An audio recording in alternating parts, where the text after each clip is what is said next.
geroep om die God te aanbid wat die aarde geskep het. Ons word herinner dat die God wat aanbiddingswaardig is die skepper God. En wanneer die boek Openbaring gelees word, is dit 'n boek wat gegee is vir die mense wat in die laaste fase van hierdie wêreldse geskiedenis bly. Met ander woorde, die kwessie van hierdie boek is wie aanbid jy? Wie aanbid jy? Want daar's 'n skepper God en dan is daar allerlei ander afgode in vandag se lewe. Wie is die God wat jy aanbid? Kan dit wees dat God, terwyl hy oor die eeue gekyk het, gesien het dat die mens eers sal vergeet wie hy is en wie die mens self is? Dat die mens die identiteit van God sal vergeet en daarom bou hy dit in hierdie laaste boodskap in, maar tesame met die vergeet van die identiteit van God, vergeet die mens ook sy eie identiteit. En hy vergeet waar hy vandaan kom. En hy vergeet wat is sy oorsprong. So, waar begin ons soek na die mens se oorsprong? Wel, ons begin soek by die boek wat sy Hebreëse titel beteken die boek van die beginne. Nou, die boek is Genesis. Genesis is die boek van oorsprong, dis die boek van beginne in die Bybel. En Genesis vertel vir ons 'n verhaal wat ontvou. En dit is daai deel van die verhaal wat ek gesê het, ek is nie 'n wetenskaplike nie. Daar's baie slimmer ouens as ek, wanneer dit by daai tipe goed kom.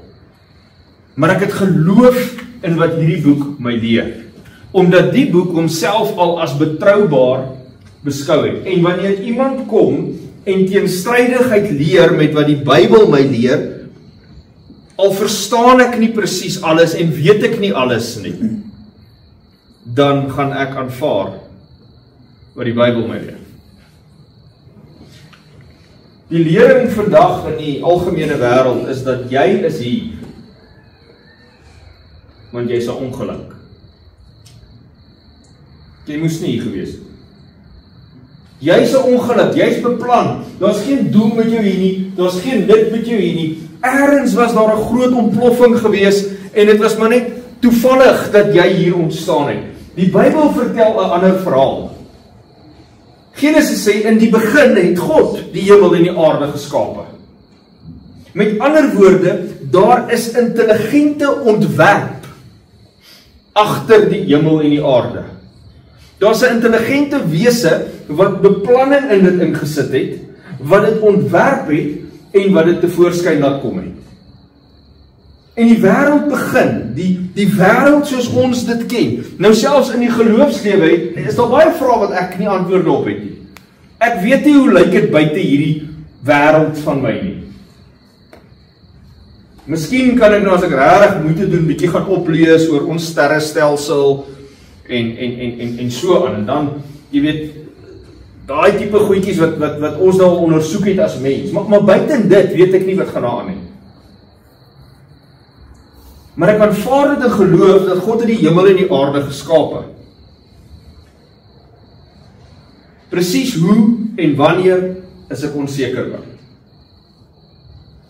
Maar na daardie skepingsaksie van hemel en aarde skape, gebeur daar iets anders. Voordat ons by daai iets anders kom, wie was die skepper van hierdie wêreld? Ons kan sê God, maar wat beteken dit prakties? Die Bybel sê vir ons, in die begin was die woord en die woord was by God en die woord was God. Hy was in die begin by God. Nou Johannes se inleiding verwys na die woord wat by God was, wat self God was, en hy gaan verder en sê, en alle dinge het deur hom ontstaan, en sonder hom het nie een ding ontstaan wat ontstaan het nie. Wie is die woord van wie Johannes praat? Die woord van wie Johannes praat is Jesus Christus self. Hy gee 'n inleiding vir hierdie Jesus oor wie hy gaan skryf in sy boek. So, volgens Johannes is Jesus die skepper. Hy gaan verder, hy sê, die woord het vlees geword en onder ons kom woon. En ons het sy heerlikheid aanskou, 'n heerlikheid soos van die eniggebore wat van die Vader kom, vol van genade en waarheid. Duidelik praat hy van Jesus, die woord wat vlees word. Hy is die een wat geskep het, en dit is deur hom wat alle dinge tot stand gekom het. Efesiërs 3 vers 9, echo Paulus daar dieselfde sentiment. Hy sê, God wat alles geskape het. Hoe? Deur Jesus Christus. Nou as ons teruggaan na donderdag aand se lesing toe, is dit dieselfde Jesus wat aan 'n kruis hang vir jou en my sondes. Dis die een wat skepingskrag het, wat die wêreld maak. So hoe het hy dit gedoen? Ons lees in vers 1, in die begin het God die hemel en die aarde geskape. En ek weet nie hoe lank die tydsduur tussen Genesis 1 vers 1 en Genesis 1 vers 2 is nie. Ek weet nie. Maar my geloof aanvaar dit wat die Bybel my leer. In Genesis 1 vers 2 sê, en God, vers 3, jammer, God het gesê, laat daar lig wees en daar was lig. Ek sit by een van die professors en hy het hierdie hele teologiese debat oor theïstiese evolusie. In ander woorde, hy sê God het evolusie gebruik om die wêreld te skep. Nou, ek het 'n hele teorie wat dit weerspreek, of 'n hele argument wat dit weerspreek. Ek gaan nou nie vanaand daaroor praat nie. Maar op 'n stadium raak ek gefrustreerd. Ek sê vir hom, ek glo ook in die Big Bang. En nou is hy op kant gevang, want ons het net 'n uur daaroor gesit en praat. Ek sê, ek glo toe God gesê het, laat daar lig wees. Was dit 'n Big Bang gewees? En toe is daar lig. Die teks sê vir ons, God begin sy skepingsaksie deur te sê, met sy mond te spreek, laat daar lig wees, en lig ontstaan. En hierdie aarde het nog niks op nie, behalwe lig. En die teks sê vir ons verder, en toe sien God dat die lig goed was, en God het skeiding gemaak tussen lig en duisternis, en God het die lig dag genoem, en hy het die duisternis nag genoem, en dit was aand en dit was môre, en dit was die eerste dag. Let op, want dit gaan belangrik raak in die res van die lesing. Let op hoe die indeling van tyd gebeur in Genesis 1. Die begin van die dag is nie wanneer dit oggend is nie, wanneer die son opkom nie. Die begin van die dag is wanneer dit aand is. Dit was aand en môre en dit is een dag. So in die Bybelse tyd het hulle nie tydsberekening gedoen van 12 uur in die nag tot 12 uur die volgende nag nie. Dis nie hoe hulle bepaal het. Tydsberekening gebeur wanneer die son sak, wanneer die nag aanbreek, is dit die begin van 'n volgende 24 uur siklus van 'n dag. So 'n nag en 'n dag is een dag. Dis wat die Bybel leer. Dit was aand en dit was môre en dit is die eerste dag. En wat doen God op hierdie eerste dag? God maak onderskeid tussen lig en donkerte. En God het gesê, op die tweede dag, laat daar 'n uitspansel wees tussen die waters, en laat dit skeiding maak tussen water en water. Wat vir my die idee gee, dat die hele aardbol, soos ons dit ken, is net 'n bol water. Dis die idee wat ek uit die teks uitkry. En God het die uitspansel hemel genoem, en dit was aand, en dit was môre die tweede dag. Met ander woorde, God skei die waters wat bo is, en die waters wat onder is, en hy skep spasie. God skep atmosfeer, waar daar nie was nie. Dit was net water. En steeds al wat gesien kan word, is net water, 'n bol water, niks lewe nie. En nog 'n dag gaan verby, tweede dag, en die derde dag kom, en God het toe gesê, laat die waters onder die hemel hulle op een plek versamel, sodat die droë grond sigbaar was, en dit was so. So hier op die derde dag, kom God en hy skei land en see. Die waters, hy skei dit nie net so nie, hy skei dit nie net vertikaal nie, hy skei dit ook horisontaal. En daar is droë grond. maar sy werk op die 3de dag is nog nie klaar nie. So God skep sekere dinge, dag 1 lig, dag 2 skep hy spasie, dag 3 skep hy droë grond en see, en op die 3de dag gaan hy verder in ons lees, en God het gesê, laat die aarde voortbring, grasspruitjies en plante, bome, elkeen volgens hulle soort, wat vrugte dra, waarin hulle saad is op die aarde, en die Bybel sê, en dit was so. God het gepraat, dit is wat ek wil hê, en dit gebeur. En ons noem dis 'n grand term, waarskynlik niemand van julle gaan onthou nie, maar ons noem dit ex nihilo, uit niks uit. Skep God. Dis die enigste skepping wat uit niks uitkom nie. Niks anders hier op aarde is nog ooit uit niks uit geskep nie. Enige ding kom van ergens af. Maar God skep uit niks uit deur net te praat, en dit was so. En so gebeur hierdie transformering van die aarde, en ewe skielik is daar plante en vrugte en groen gras en blomme en die aarde word ewe skielik ingekleur met die skepping. Die Bybel sê die aarde het voortgebring, grasspruitjies en plante wat saad gee volgens hulle soort en bome wat vrugte dra. Toe sien God dat dit goed is. Elke keer hoor ons God sê, dit is goed. Dit is goed, dit is mooi. Ek is tevrede met wat ek doen. En nou begin die son sak op die donkerte althans, op die 3de dag. Nog nie son sakkie. Die donkerte kom in op die 3de dag. En weer eens, presies hoe dit gewerk het, wat lig gegee het, weet ek nie. Nou, die teorie is dat God se teenwoordigheid die lig gemaak het op aarde. Maar daar was nog nie 'n son nie. En ewe skielik is daar nog 'n dag.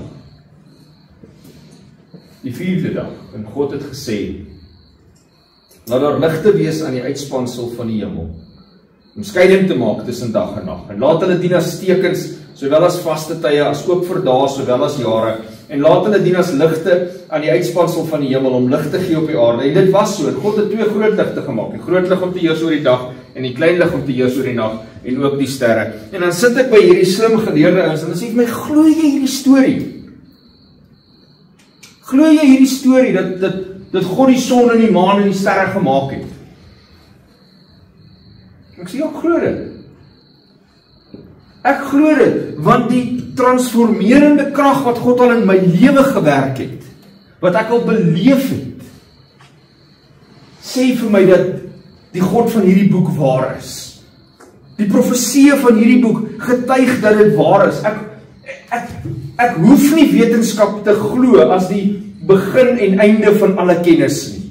Ek kan in die God glo wat wetenskap geskep het. God skep die son, die maan, die sterre, soos ons dit vandag ken en beleef. Hoe dit buite ons verwysingsraamwerk gebeur en geskied het, dit kan ek nie vir jou sê.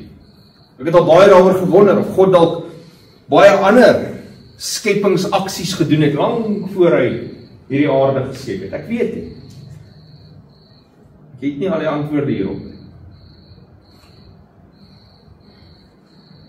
En ewe skielik is daar son wat deurkom, met sonstrale, met hitte.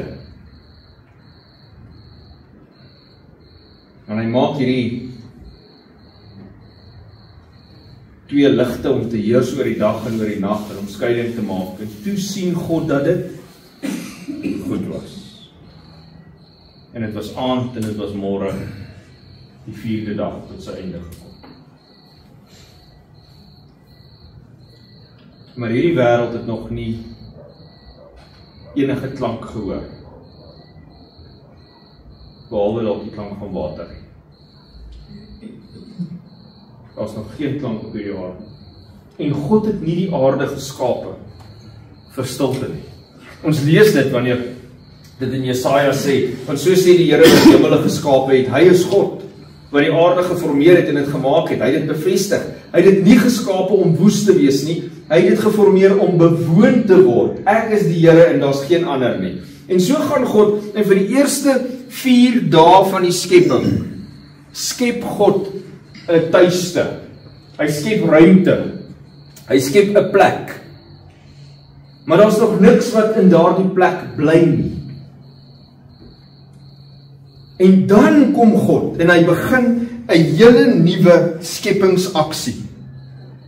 Nou skei God nie net water nie, nou skep God nie net die teenwoordigheid van lig nie. Nou gee God nie net die son en die maan en die sterre nie, nou gee God nie net plante nie. God gaan verder en hy skep lewe.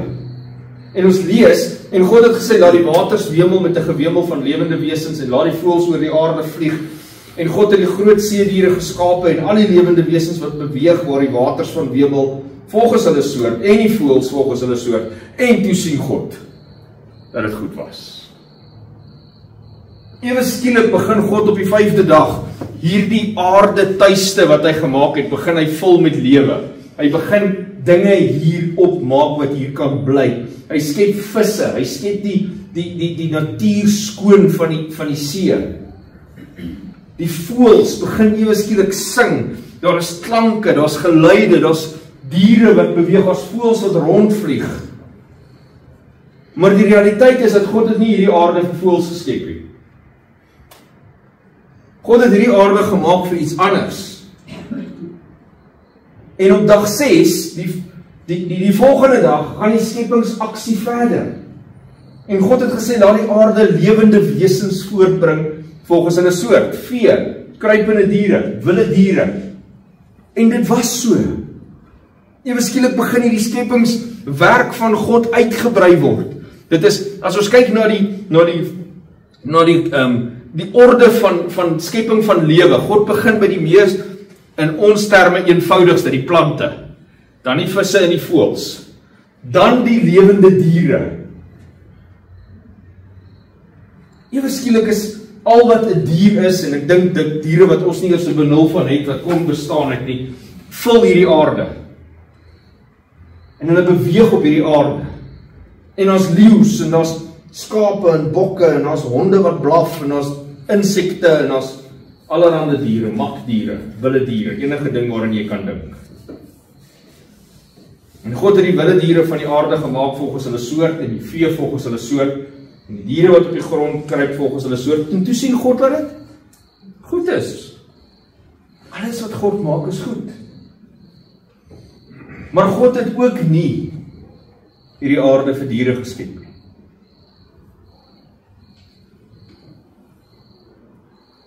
Die evolusioniste wil ons laat glo, hierdie aarde se bestaan is vir diere. En jy en ek is maar net 'n ongeluk dat ons uit diere uit tot hier gekom het waar ons vandag is. En ons is eintlik maar net 'n vorm van die diere. God wil ons laat glo dat daar 'n kroon van sy skepping is.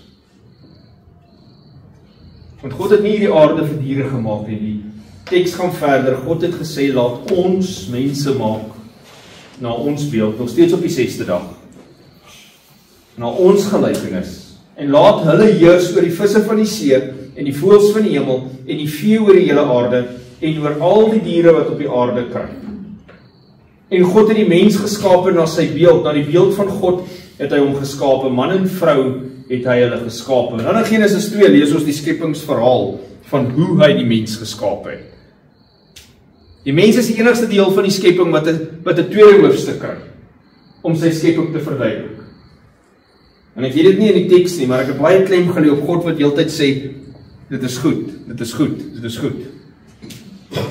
Want in Genesis 2 lees ons die verhaal van God wat vir Adam skaap, alleen. En Adam wat wakker word, uit die skepingsaksie uit. En God gee vir Adam 'n werk, en hy sê, met al die diere moet jy name gee. En Adam gaan deur al die diere, en hy sien, hier's iets fout. Want, almal het maats, maar ek's alleen. En dan sê die Bybel vir die eerste keer, en God het gesê, dit is nie goed nie. Iets in die skepping is weg. Iets skort. Dit is nie goed dat die mens alleen is nie. En ons lees in Genesis 2 dat God dan vir Adam in 'n diep slaap laat gaan. En een van sy ribbes uithaal. Met hoogs teologiese rede en verduideliking en betekenis. En God skep vir hom 'n ma. Genesis 1 is die opsomming daarvan. Genesis 1 sê dit is wat God gedoen het. God het man en vrou geskape. En God sê, laat hulle soos ons wees. Nou God kon die mens op enige manier gemaak het. As hy die mag het om die skepping te maak soos hy dit gemaak het, kon hy die mens op enige manier gemaak het. Maar God sê, ons gaan mense in ons beeld maak. En let op die meervoud. Wanneer God sê ons, en die ou Afrikaanse vertaling doen dit so mooi, hy sê hy ons in hoofletters. Na ons, laat ons mense maak, na ons beeld. En dit verwys na die drie-eenheid natuur van God. Weereens, iets wat ek nie ten volle ooit sal begryp nie. Maar dit is betekenisvol in die sin van die skepping van die mens, want wat is die beeld van God? Lyk ons soos God? Kan ons doen wat God kan doen? Dis nie wat dit beteken nie. Die beeld van God beteken ons het dieselfde verhoudingsnatuur as wat God het. En wanneer ons in 1 Johannes 4 vers 8 lees, dan sien ons God is liefde. Dit is wie God is, dit is sy beeld, dit is sy natuur. En wanneer God 'n spieël ophou en sê hierdie spieël moet 'n mens wees, 'n mens moet kan weerspieël wie ek is, gaan dit nie oor God het ook 2 arms en 2 bene. Dit is nie waaroor dit gaan nie. Dit is nie wat die teks probeer oordra nie. Die teks sê God het die mens die vermoë gegee om te kan verhouding hê soos wat hy het. Om te kan lief hê en liefde te kan ervaar. En dit gee betekenis vir jou en my lewe. Die feit dat God wil hê jy en ek moet in sinvolle verhoudings kan wees.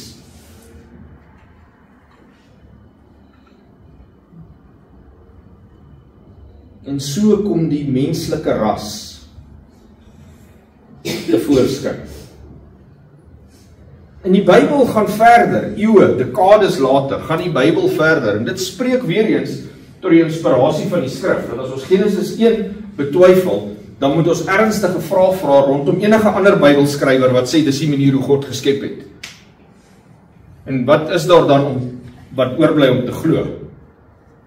Maar die Bybel gaan verder en sê, en hy het uit een bloed al die nasies van die mensdom gemaak om oor die hele aarde te woon, terwyl hy vooraf bepaalde tye en die grense van hulle woonplek vasgestel het.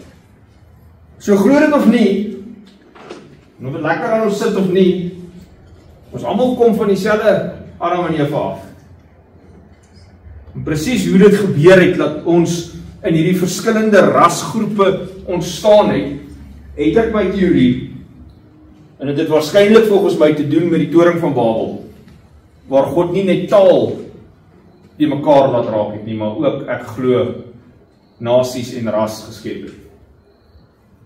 Om verwarring te bring, sodat die mens se planne tot niet moet gaan, wat hulle teen God gevoer het.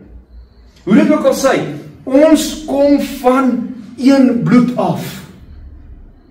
Jy en ek het ontstaan. God het ons gemaak. Jy is nie 'n ongeluk nie. Jy het nie net per ongeluk hierdie ontstaan gehad nie. Daar was nie net per ongeluk 'n groot ontploffing en nou daar lewe ontstaan nie. God het doelbewus jou gemaak. Malagi 2 vers 10 sê dat ons nie almal een Vader nie, het God ons nie geskape nie.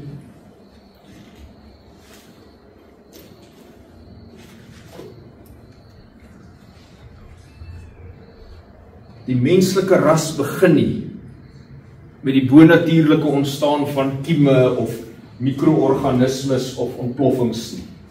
Die menslike ras begin by 'n skepper wat doelbewus met intensie en beplanning die mens skep.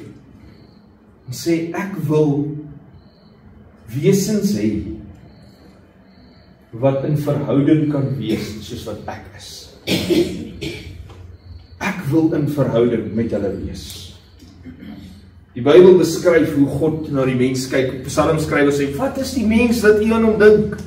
Dink aan die nietigheid wat ons het hier op aarde. Hoe vinnig kan ons lewe tot 'n einde kom? Is nietig, is vlietend, is nou hier en môre is dit weg. En die psalmskrywer sê, wat is 'n mens dat U aan hom dink? Mensekind dat U hom besoek, hoekom sal U belang hê by ons lewens? En dan antwoord hy homself, want U het hom my weinig minder gemaak as 'n goddelike wese. Die teks kan ook sê, as die engele van die hemel. U het hom met eer en heerlikheid gekroon. God ag jou belangrik. Jy het betekenis vir God, want hy het jou gemaak. En dit maak nie saak wat jou ontstaan is nie. En ek sit eendag met hierdie lesing en aanbied, en 'n jong man kom na my toe en hy sê, ek is die gevolge van iets wat baie lelik met my ma gebeur het toe sy 'n tienermeisie was. Is hierdie boodskap ook vir my? En dit maak nie saak wat jou ontstaan hier op aarde laat begin het nie. Jy is hier want God het jou geskep. Want God het die menslike ras geskep. Want God het 'n plan met die mensdom. En dit sluit jou in.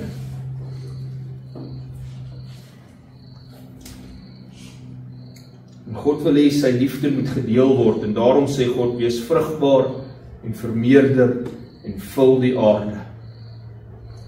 Die hoogste vlak van ons wil mense maak, laat ons mense maak soos ons, is wanneer God die huwelik bekendstel. En sê, nou is daar man en vrou, en laat hulle vermeerder. En laat hulle heers. Ek het laasweek eendag gesê, weet nie wat jy probeer heers nie. Ek het 'n hond wat so nou en dan vir my luister, maar dis omtrent dit.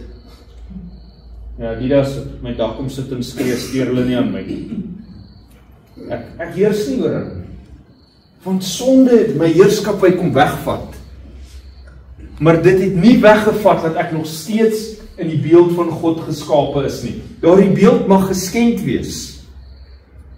Maar hy's daar, want ek kan nog steeds lief hê. En ek kan nog steeds liefde ervaar. En ek kan nog steeds betekenisvolle verhoudings hê. En dan lees ons, so is dan voltooi die hemel en die aarde met hulle ganse leermag. En toe het God gesien, dat alles wat hy gemaak het, was baie goed. Hy sê, dit was goed, dit was goed, dit was goed, dit was goed die skepping, en dan kom hy by die mens, en hy sê, dit is nie goed nie, ons moet hier iets doen, en hy gee vir hom 'n vrou, en dan sê God, dit is baie goed.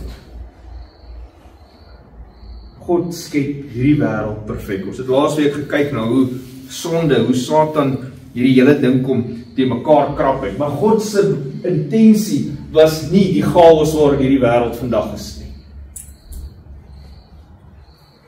Maar die skepingsverhaal is nie klaar nie. En dis waarby ons vanaand wil uitkom. En die hele lesing tot nou toe was eintlik inleiding geweest. En God het op die 7de dag sy werk voltooi wat hy gemaak het. En op die 7de dag gerus van al sy werk wat hy gemaak het. Hier kom die laaste, onthou wat ons gesê het, God skep progressief.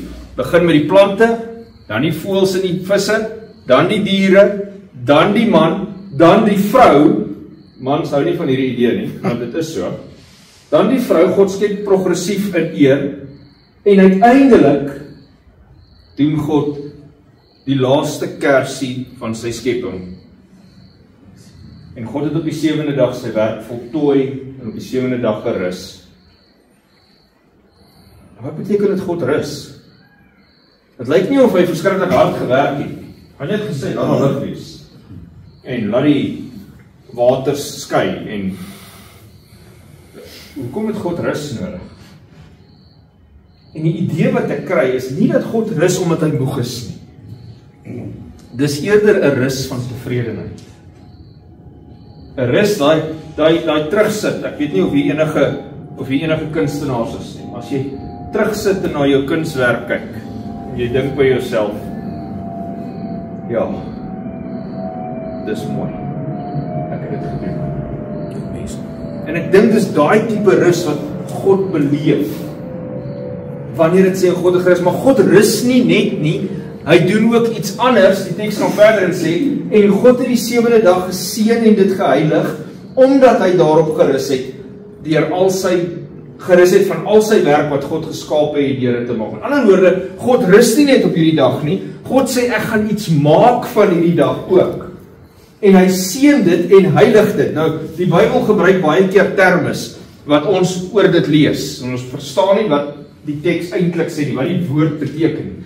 So, geseën beteken dat dit moet goed of gelukkig gaan met dit. En ons lees dit in die saligsprekinge van Jesus, daai Matteus 5 teks, waar Jesus sê, geseënd is die wat sagmoedig is, geseënd is die vredemakers, geseënd is hierdie, geseënd is daardie. En die direkte vertaling is gelukkig. Gelukkig is hierdie mense. So, God maak die 7de dag 'n gelukkige dag. En hy heilig dit. 'n Geheilig in die Bybelse konteks beteken dit word eenkant gesit vir 'n spesifieke doel deur God se eie teenwoordigheid. Niks in die Bybel word heilig deur dit self nie. As ons gaan kyk, God kom by Moses, hy sê trek uit jou skoene, die grond is heilig. Hoekom is die grond heilig? Want God is daar. God sê dat bou daai tabernakel in die woestyn. Hy sê vir hulle, die diepste vertrek daar agter in die tabernakel, dis die allerheiligste, dis die heiligste deel. Hoekom is dit so heilig? Want God is daar. Enigiets word net heilig wanneer God teenwoordig raak in dit.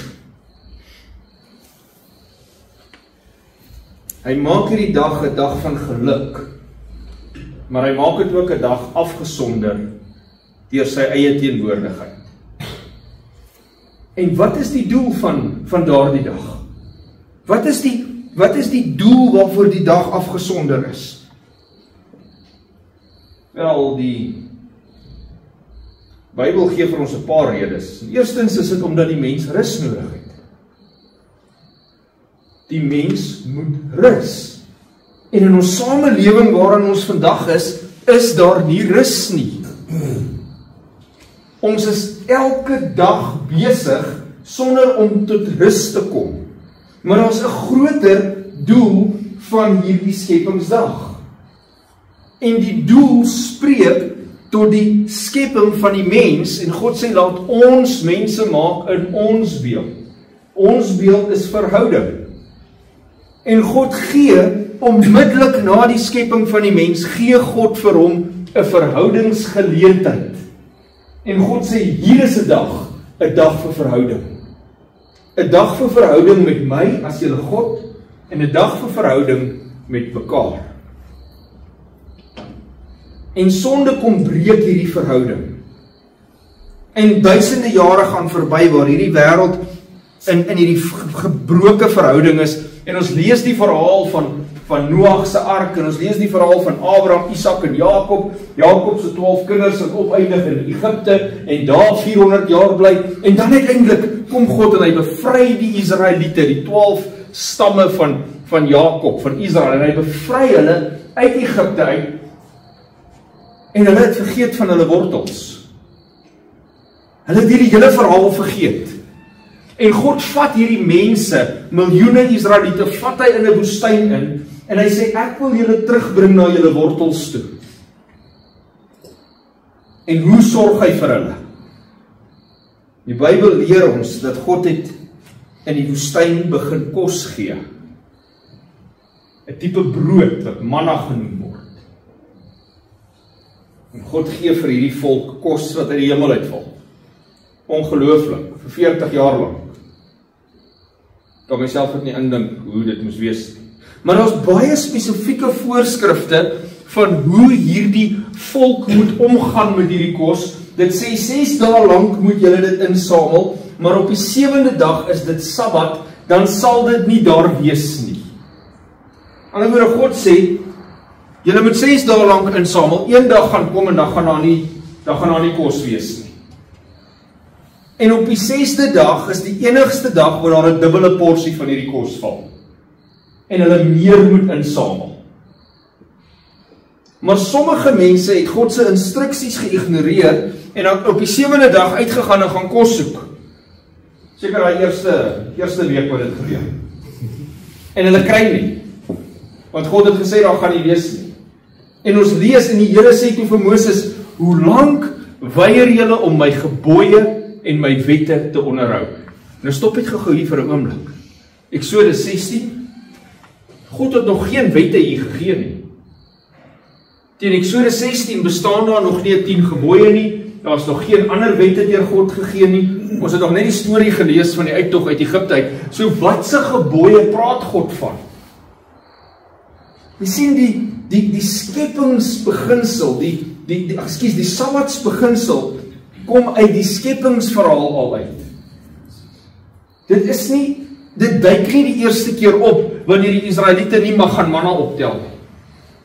God verwys terug na 'n ewige reël wat hy gehad het met sy volk. Uiteindelik kom God en hy gee vir hulle formeel sy wet, die 10 gebooie. En hy begin een van daardie 10 gebooie met die woorde onthou. Ons Afrikaanse vertaling, ou vertaling, het dit nie so goed vertaal nie. Dit begin met die woord gedenk. Maar as ons na die Engels toe gaan, is dit remember. En die Hebreëus dui ook op 'n herinnering, onthou. Gedenk of onthou die Sabbatdag dat jy dit heilig. Hierdie is een van die 10 beginsels wat saam met die beginsel gaan jy mag nie steel nie. Wat saam met die beginsel gaan jy mag nie moord pleeg nie. Wat saam met die beginsel gaan jy mag nie valse getuies teen jou naaste lewer nie. Wat saam met die beginsel gaan jy mag nie eg breek nie. En dis alles beginsels wat ons in ons samelewing aanvaar en wil byhou. Ek wil in 'n samelewing bly waar al daai beginsels geld. En ek word kwaad wanneer die samelewing nie by daai beginsels geld nie. En tog is hier nog 'n beginsel wat God in plek sit, en dit is die enigste een wat God sê onthou, en dis die een wat vergeet word. Onthou die Sabbatdag dat jy dit heilig. 6 dae moet jy arbei en al jou werk doen, maar die 7de dag is die Sabbat van die Here jou God. Dan mag jy geen werk doen nie. Met die beklemtoning op die geen. Jy of jou seun of jou dogter of jou diensknegt of jou diensmaagd of jou vee of jou vreemdeling wat in jou poorte is. Want in 6 dae die Here die hemel en die aarde gemaak. Hoekom moet ons die Sabbat hou?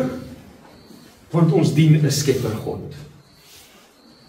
Want wanneer ek die Sabbat onderhou in Eksodus 20, wanneer ek 'n Israeliet in Eksodus 20 is en ek onderhou die Sabbat, dan onthou ek waar ek vandaan kom. Dat daar is 'n Skepper wat die hemel en die aarde gemaak het en wat op die 7de dag gerus het. Interessant dat dit sê, jy, jou seun, jou dogter, jou diensknegt, diensmaagd, vee, vreemdeling wat in jou poorte is, in 'n wêreld wat totaal en al statusbewus geword het, wat klasbewus geword het, oor die eeue, kom God en hy stel 'n gelykmaker voor. En hy sê op hierdie een dag, is julle almal gelyk. Op hierdie een dag is jy nie meer die heerser en jy die slaaf nie.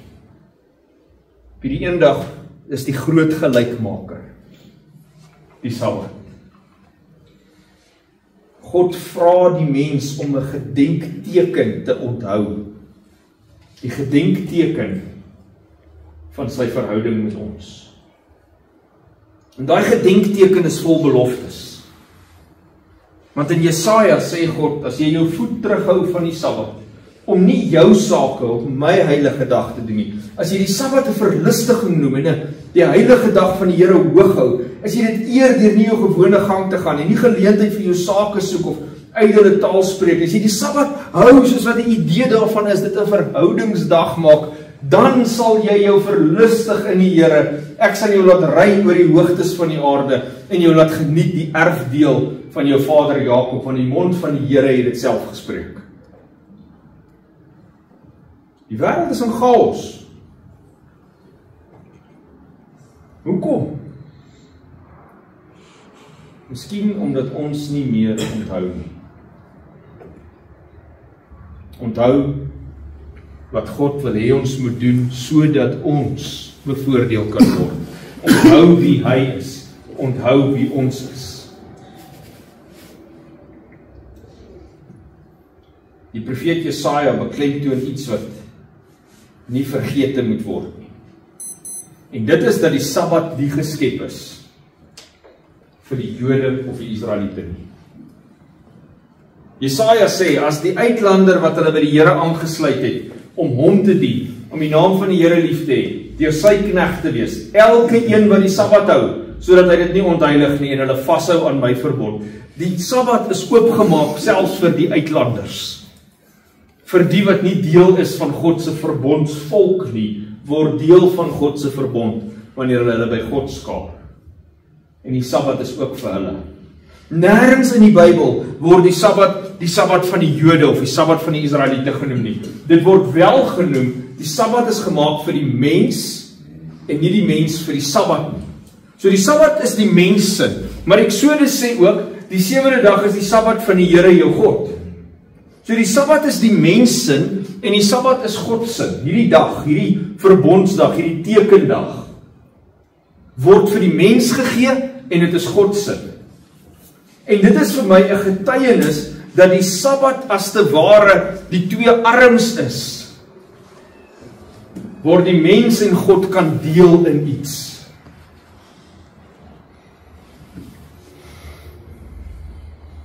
So wat is dit? Wat is die ding met die Sabbat? Hoekom? Wel, God het gesê, ek het my Sabbate aan julle gegee om 'n teken te wees tussen my en hulle, dat hulle kan weet dat ek die Here is wat hulle heilig. Dat ek die Here is wat in hulle teenwoordigheid kom. Ons het gepraat oor heilig, iets word heilig wanneer God teenwoordig word in dit. En die Sabbat is 'n teken dat God teenwoordig is, dat daar 'n verhouding is, dat daar 'n verbintenis is tussen ons en hom. En ek verduidelik die Sabbat soos volg. Ek en my vrou is getroud. Dit was die naweek ons 16de huweliksherdenking.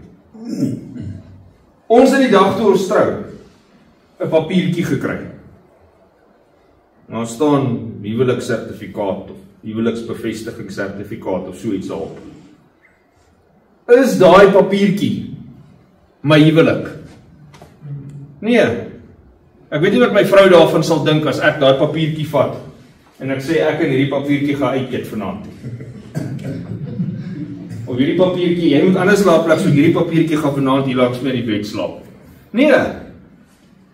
My huwelik is dit wat tussen my en my vrou gebeur. Dis ons verhouding. Maar is daardie papiertjie belangrik?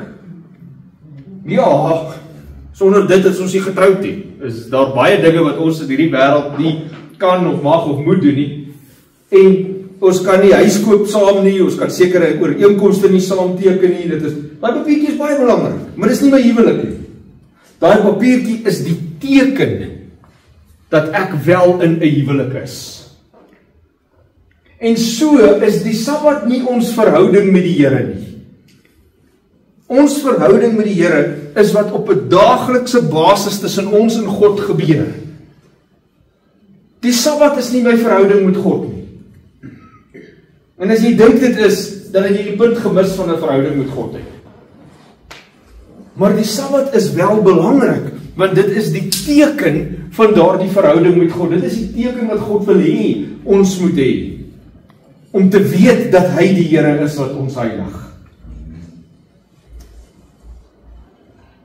Hy gaan verder, Esegiel, heilig my Sabbate, dit sal 'n teken wees tussen my en julle, dat julle kan weet dat ek die Here julle God is. Sabbat se verbondsteken is 'n bevestiging dat God verhouding wil hê met jou en my. Interessant dat die Bybel ook hierdie uitlating maak, want soos die nuwe hemel en die nuwe aarde wat ek maak voor my aangesig sal bestaan, spreek die Here. Aan die ander wyse, hy praat van 'n toekomsskepping wat hy maak. So sal julle nageslag en julle naam bestendig wees. En elke maand op die nuwe maan en elke week op die Sabbat sal alle vlees kom om te aanbid voor my aangesig, sê die Here. En ons almal erken dat Jesaja 66 is 'n profetiese voorspelling van God se herskepping van hierdie aarde. Ergens in die toekoms. Nou hierdie aarde is nog nie herskep nie. So God sê ergens in die toekoms gaan daar aanbidding op 'n Sabbat plaasvind.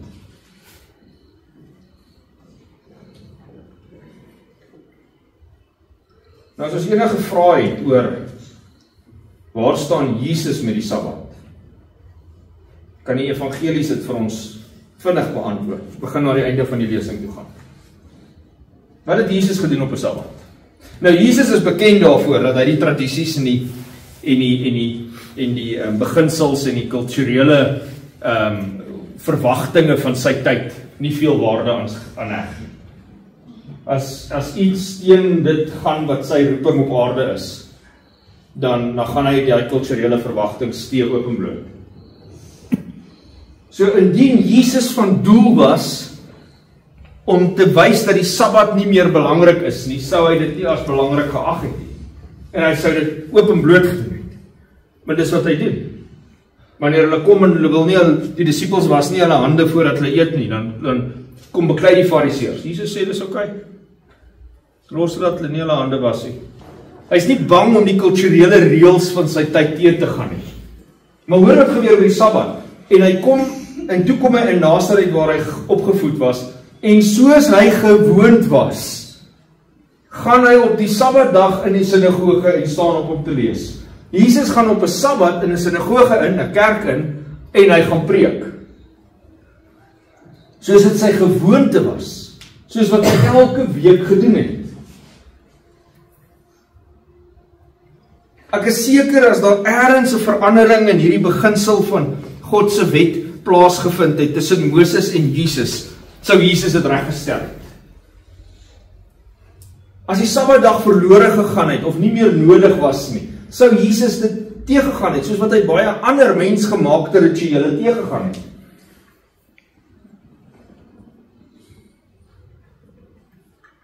As ons vandag met Jode kommunikeer, mense van die Joodse volk, dan vind ons dat hulle nog steeds die Sabbat 7de dag baie belangrik ag. Nêrens in die Joodse volk se geskiedenis het hulle ooit die oortuiging gekry die Sabbat het tot niet gegaan het. Ons kan nou vra, maar wat van Christendom? Ek wil net vinnig 'n kort getuienis gee, 'n storie vertel althans. Ons kom in Israel in 2019 en dis Vrydag namiddag en ons besoek die Klaagmuur of die Westelike muur. Nou in Jerusalem is dit die enigste deel van die hele tempelkompleks wat nog vandag bly staan. Is een muur. En dit is die heiligste plek in die Joodse geloof. En wat interessant is, hulle gaan nie soontoe om, net te gaan bly wees en te gaan lofliedjies sing nie. Hulle gaan soontoe om te gaan huil. So hulle staan teen hierdie muur, die ortodokse Jode veral, staan teen die muur en hulle staan en huil. En dis nie 'n gemaak huil nie. Dis diep seer huil, rou huil, die trane loop, hulle huil hardop, mans een kant, vrouens een kant. En hulle huil en hulle weeklaag en hulle huil en ek kry die geleentheid om met een van hulle te gesels wat bereid is om met my te gesels, want ek se heiden, so hulle wil nie meer praat nie. Maar daar's een van hulle wat bereid is om met my te gesels. En ons begin praat oor wat hier gebeur. En ek sê vir hom, hoekom hy julle so? Wat is die doel hier agter? Wat is die fondasie van hierdie weenpraktyk? En hy sê vir my, die tempel is waar God bly. Dis God se teenwoordigheid. Die tempel is vernietig. Daar's nie 'n tempel nie. Wat beteken God is nie meer tussen ons nie. God is nie meer teenwoordig nie. En my hart is seer vir hierdie ou. Omdat hy dink God is weg. Want my God is saam met my. Maar hy gaan verder en hy sê vir my, is jy vanaand nog hier rond? En ek sê ongelukkig nie, maar hoekom? Hy sê vanaand breek die Sabbat aan, Shabbat. Hy sê wens jy kan dit beleef. Hy sê want dit wat jy nou hier sien verander totaal en al. Daar's kore wat kom sing en die Jode dans en hulle doen daai line dancing van hulle wat so in sirkels doen en hulle. Hy sê dit raak net 'n opgewondenheid hier by die Klaagmuur wanneer die Sabbat aanbreek. Ek sê hoekom? Hy sê want op die Sabbat is God weer teenwoordig. En dan hoewel hy so 'n belangrike punt van God mis, dat God altyd teenwoordig is, laat hy my dink aan hulle belewenis van die Sabbat. Dat God is op 'n spesiale manier teenwoordig.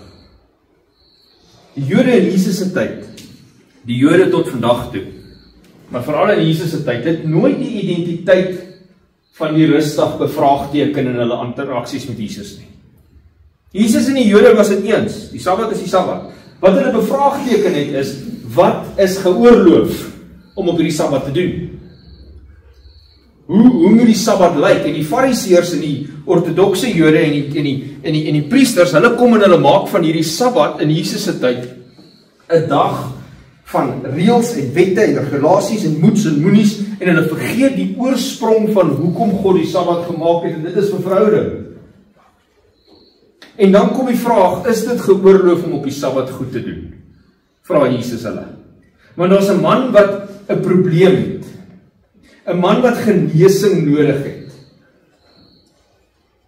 En hulle bring hom na Jesus toe op 'n Sabbat, en hy gooi die bal terug na die Fariseërs toe en na die priesters toe. Hy sê, mag 'n mens op 'n Sabbat goed doen?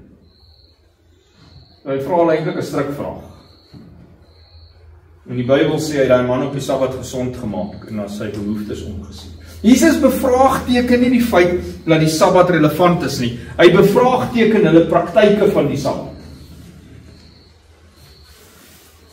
Die Sabbat is daar om hoop te gee.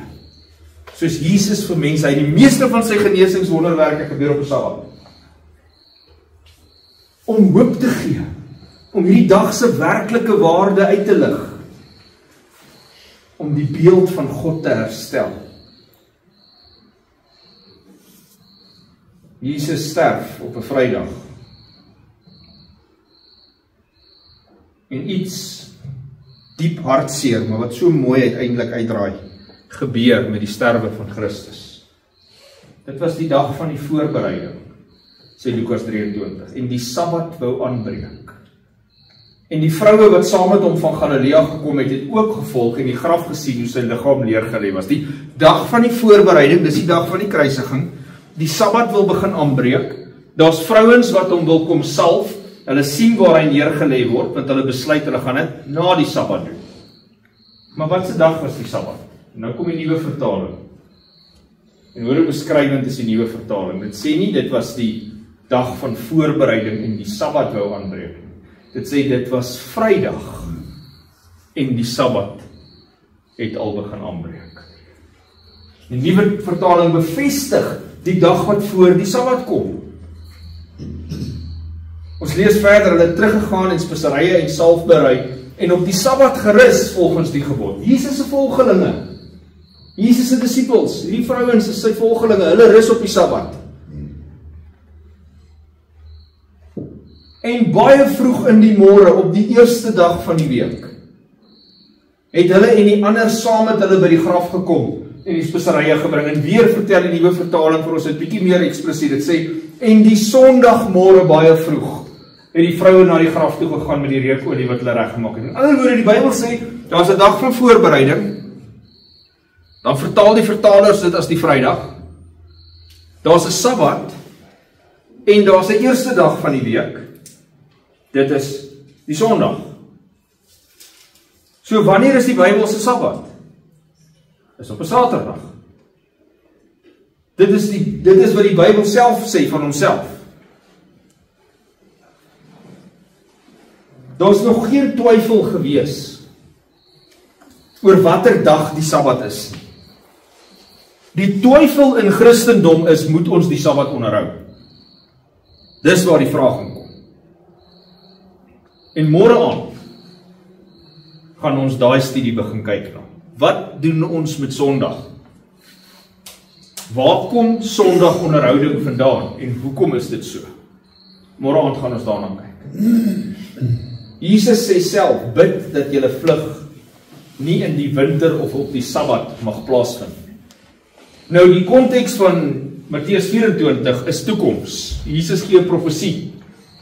Nou as Jesus se gedagtegang was dat die Sabbat moet eindig by my, wanneer ek sterf aan die kruis en 'n nuwe verbond bekendstel, dan gaan daar nie meer Sabbat wees nie. Hoekom sê hy vir die disippels, bid dat julle vlug eers wanneer daar vervolging in die toekoms gaan wees, nie op 'n Sabbat moet wees nie. Want Jesus weet dat sy disippels, die volgelinge van Christus, in die toekoms nog die Sabbat gaan hou. Net soos wat daar winter gaan wees, en ons elke jaar winter kry.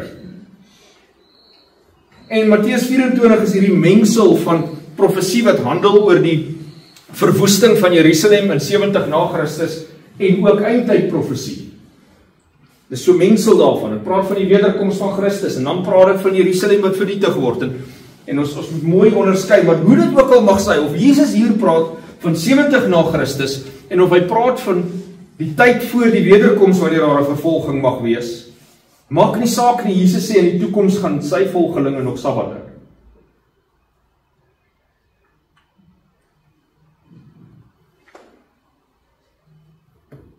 Die Nuwe Testamentiese rekord gaan ons môre aand vinnig nakyk. Maak dit duidelik dat die disippels, die apostels, deur die boek Handelinge die Sabbat onderhou het. Hier kom die lydsaamheid, hier kom die geduld, hier kom die geduld van die heiliges te pas. Hier is hulle wat die gebooie van God en die geloof in Jesus bewaar.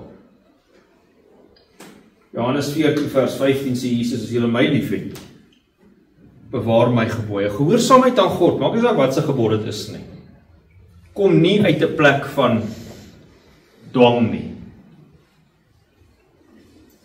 Of vir die Sabbatsgebod is, of vir die gebod is van jy mag nie steel nie, of vir die gebod is van jy mag nie egbreek nie, of vir die gebod is van jy mag nie moord pleeg nie. Maak nie saak wat se gebod dit is nie. Wanneer ek my God liefhet, wil ek doen wat hy van my vra. As julle my liefhet, bewaar my gebooie. Môre aand vat ons die verhaal verder. En ek doen hierdie lesing in Sasolburg. Kom my oom na my toe en sê vir my, "Jo, laasweek het jy laat voel of ek op 'n seiljag is." Maar vanaand het ek besef dit was al die tyd die Titanic. As jy moedeloos voel, as jy bang voel, as jy nou hierdie klomp inligting oor Sabbat gehoor en jy weet nie wat om daarmee te maak nie. Jy weet nie wat om te maak met die kerk waarin jy in is nie, want jy gaan op 'n Sondag kyk. Moenie moedeloos raak vanaand nie. Kom môre aan. Môre aan gaan ons hierdie prentjie bietjie meer inkleer. Dit is 'n bietjie korter lesing as vanaand se, maar hy gee hom baie meer kleur. Die res van die Sabbat verhaal. Wat doen jy en ek nou?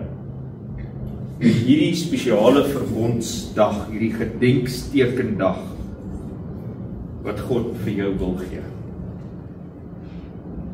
Kom ons bid saam. Here, miskien sit hier vanaand iemand wat bang is, onseker is, nie weet wat om met hierdie inligting te maak nie. Miskien sit hier iemand wat dit die eerste keer gehoor het. Miskien sit hier mense wat dit al dekades lank weet. En hulle self dalk nog nie toegewy het daartoe nie. Miskien sit hier iemand wat dit al vir so lank volg, maar nie die werklike betekenis daarvan al ooit beleef het nie. Hoe dit ook al sy, Here, raak ons hart aan. U is die een wat oortuig deur u Gees. U is die een wat u woord gebruik om te oortuig, nie ek nie. Nie 'n lesing nie, nie 'n PowerPoint nie.